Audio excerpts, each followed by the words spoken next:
Hey Rebel Rouser, I'm Alan Voivod and this is Star Wars 7x7. We're at episode number 1579 and I want to chat with you about something that's come up that, it's not necessarily everybody's cup of tea, but I think that more people than think they would actually be interested in what is coming out here. And so let's just dig right into it. Okay, it has to do with Star Wars Resistance. And yes, cartoon show, not everybody's cup of tea. And content targeted at younger audiences, also not everybody's cup of tea. But as we've talked about many times on the podcast, Resistance is filling in Star Wars narrative in a very particularly interesting spot of time in the in-universe canon timeline just before the events of The Force Awakens.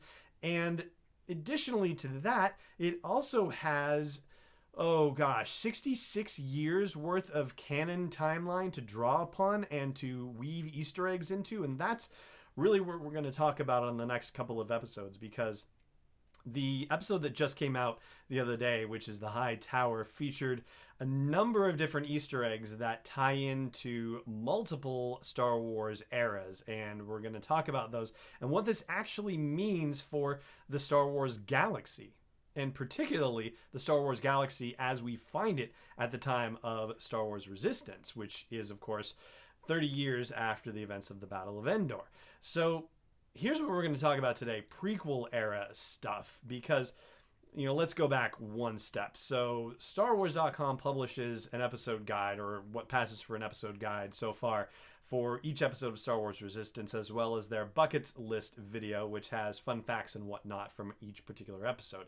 Well, it turns out that there are a ton of Easter eggs in the room of Toradoza, her quarters on the Colossus refueling platform in the tower where all the aces are. The aces are, of course, the ones that guard the platform and escort shipments in and whatnot. Anyway, so there's a scene in the High Tower where Kaz ends up in Tora's room, and we actually get a great set of shots of Tora's room. And there are a lot of different Easter eggs that were mentioned on StarWars.com and a couple that weren't.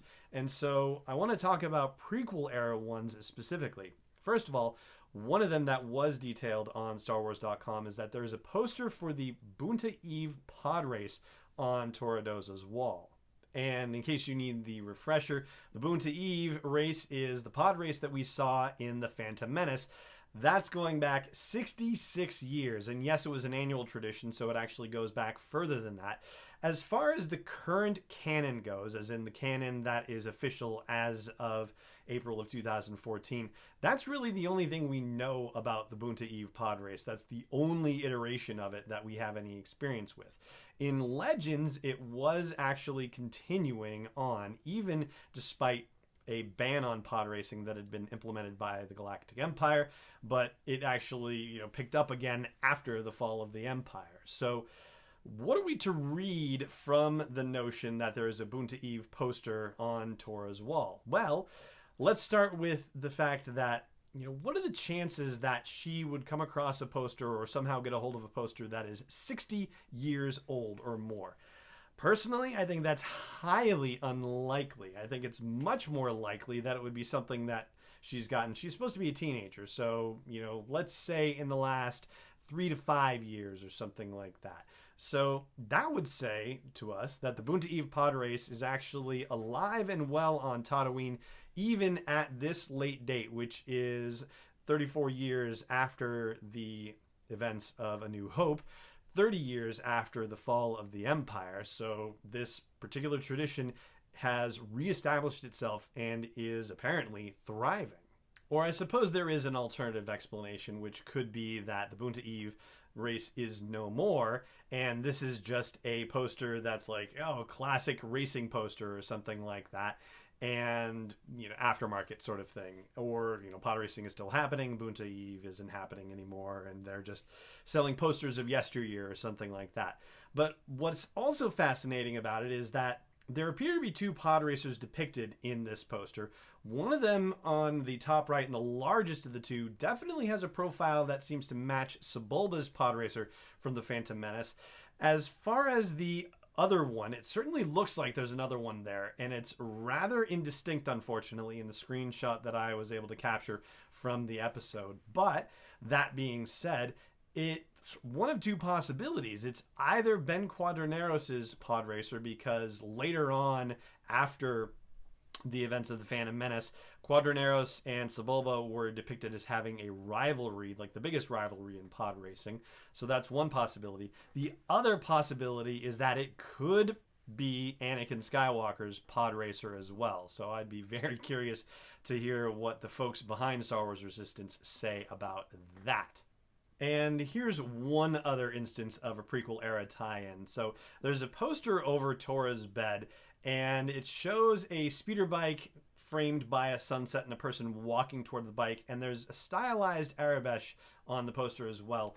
And translated, it reads Speeder Sails. And the reason why that happens to be prequel era related is because this is just how deep the rabbit hole is that they are digging for us in Star Wars Resistance. That particular sign, as depicted in Resistance, is a variation on a sign that appeared in a Clone Wars episode in Season 4, Episode 16 of the Clone Wars, which was entitled Friends and Enemies. And in that episode, Obi-Wan Kenobi, who is in disguise, is waylaid basically on a planet called Arondia, and in a refueling station there are a number of signs for various shops and other things going on there.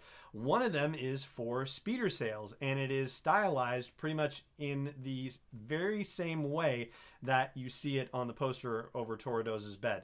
The actual shot of the poster, it's utterly different, but just the text itself, the way it's done, is pretty much exactly the way it's done in both places. So yeah, they are creating some very deep connections throughout the Star Wars canon timeline with Star Wars Resistance. And you know, maybe these couple of items are trivia in a way, but the fact of the matter is that they are making these connections to begin with, and trivia is sort of the first level at which these connections get made.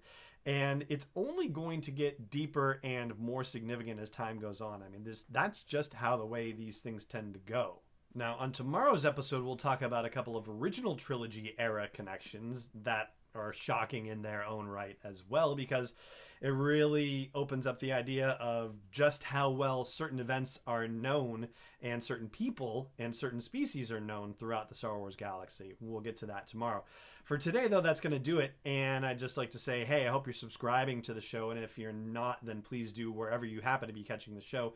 And I hope you'll also support this endeavor, this one-man show, by joining me on patreon.com/SW7X7. But for now, it just remains for me to say thank you so much for joining me for this episode. And may the Force be with you, wherever in the world you may be. This podcast is not endorsed or sponsored yet by Lucasfilm Limited, Disney, or 20th Century Fox, and is intended for entertainment and information purposes only. Star Wars, the Star Wars logo, all names and pictures of Star Wars characters, vehicles, and any other Star Wars-related items are registered trademarks and/or copyrights of Lucasfilm Limited or their respective trademark and copyright holders. May the Force be with them. All original content is copyright 2018 Star Wars 7x7. We hope you love it.